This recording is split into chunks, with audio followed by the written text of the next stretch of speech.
হ্যাঁ অনেক মজা হয়েছে। আমি বানাইছি।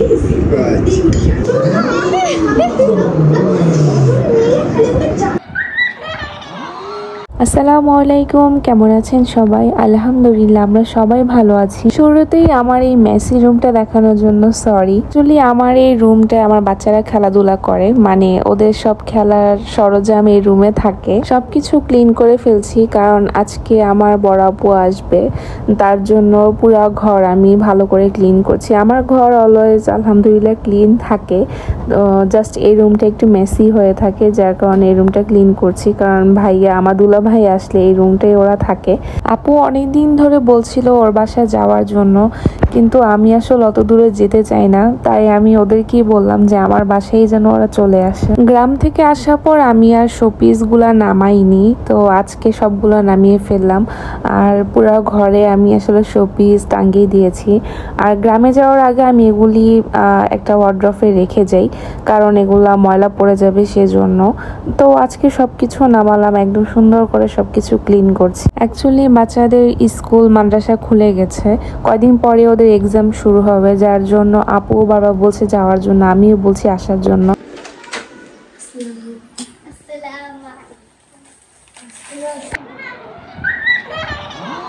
বাচ্চারা একসাথে হলে আনন্দের কোনো সীমা নেই। সন্ধ্যায় আমি ওদের জন্য কিছু খাবার অর্ডার করি, ওগুলো নিয়ে আসি, তো ওদের জন্য মেইনলি অর্ডার করি। আর এই নাগা উইংসটা অর্ডার করি হচ্ছে আমাদের জন্য, কিন্তু বাচ্চারা দেখে বলছে ওরাও খাবে।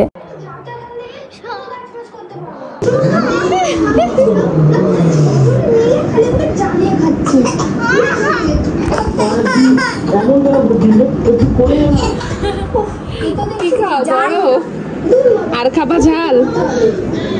নাগা উইংস তো তোমাদের জন্য আনি নাই। এখন কি অবস্থা?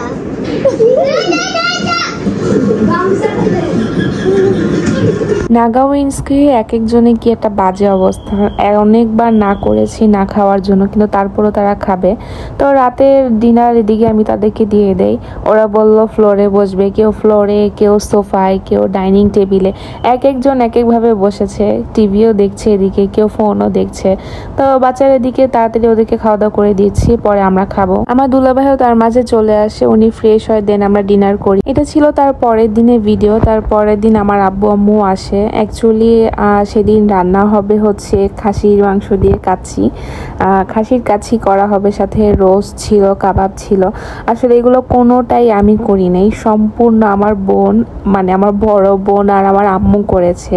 যা দেখতেছেন সব কিছু তারা করলো, জাস্ট আমি বাজার এনে দিচ্ছি বা সব কিছু এনে তাদেরকে সামনে দিচ্ছি। কাটাকাটি হতে, সব কিছু ম্যারিনেট হতে সব কিছু তারা করেছে। আমার বাসায় কিন্তু রান্না বান্না ওনারা করেছে। আমার দুলাভাই খাওয়ার সময় বলছে যে দিদি কি রান্না করেছে, ওর হাতে কি খাবো। তা বললাম যে আমার হাতে গতকাল রাতে খেয়েছেন, এখন আজকে শুধু আপনার বউর হাতে আর আপনার শাশুড়ির হাতে খাবার খাবেন। মাশাআল্লাহ, কাচ্চিটা কিন্তু কালারটা অনেক সুন্দর এসেছে, প্লাস খেতেও কিন্তু অনেক মজা হয়েছে, খুব মজা লেগেছে খেতে। আর আপুর হাতে কাবাবটা অলওয়েজ বেস্ট হয়, ওইটাও খুব ভালো লেগেছে খেতে। আমার মেয়ের কিন্তু কাচ্চি লাভার, সে কিন্তু কাচ্চি খেতে খুব পছন্দ করে, হোক সেটা ঘরের আর হোক বাহিরের। এদিকে আমার ছোট বোন একটা ডেজার্ট আইটেম বানিয়ে নিয়ে এসে, আম দিয়ে মেবি পুডিং টাইপের কিছু একটা, তো খেতে ভালোই লেগেছে, একটু ইউনিক টাইপের ছিল। আমি আসলে কিছুই করি নাই, ওরা সবই বানিয়ে নিয়ে এসছে, আমি জাস্ট সবাইকে সার্ভ করে দিচ্ছিলাম, এর চেয়ে বেশি আমি আর কিছুই করি নাই। ভাইয়াকে পুডিং দিচ্ছিলাম আর বললাম যে ভাইয়া দেখেন তো কেমন হয়েছে, এটা আমি বানিয়েছি, খেয়েও বলেন কেমন হয়েছে। আসলে ভাইয়ার সাথে আমি একটু মজা করছিলাম আর কি। আর মজা হয়েছে? হ্যাঁ অনেক মজা হয়েছে। আমি বানাইছি।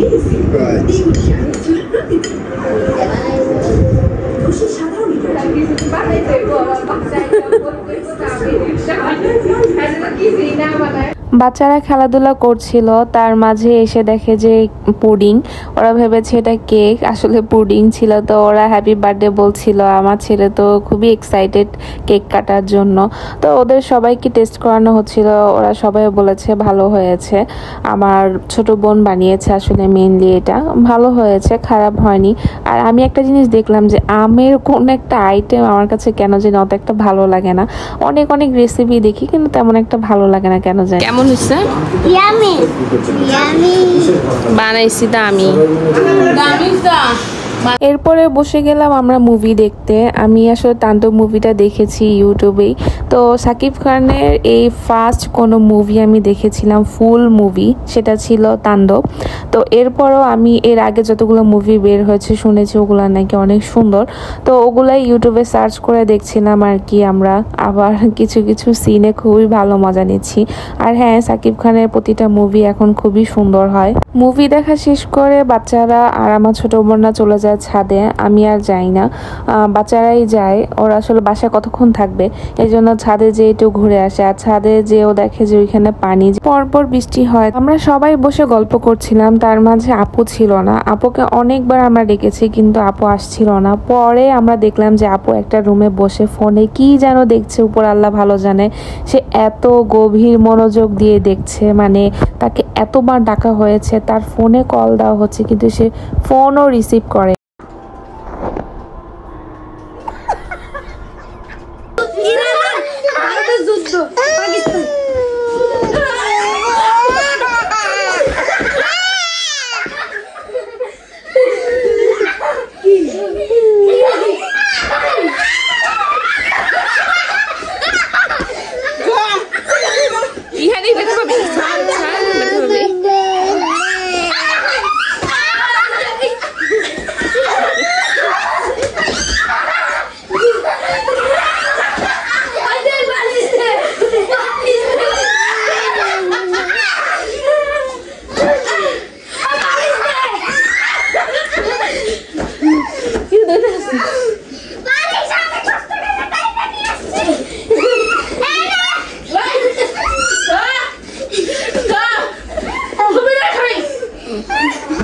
যখন একসাথে হই এভাবেই আমাদের দিন কাটে, আড্ডা, হাসি ঠাট্টা সবকিছু মিলে। সো আজকে এই পর্যন্তই। আল্লাহ হাফেজ।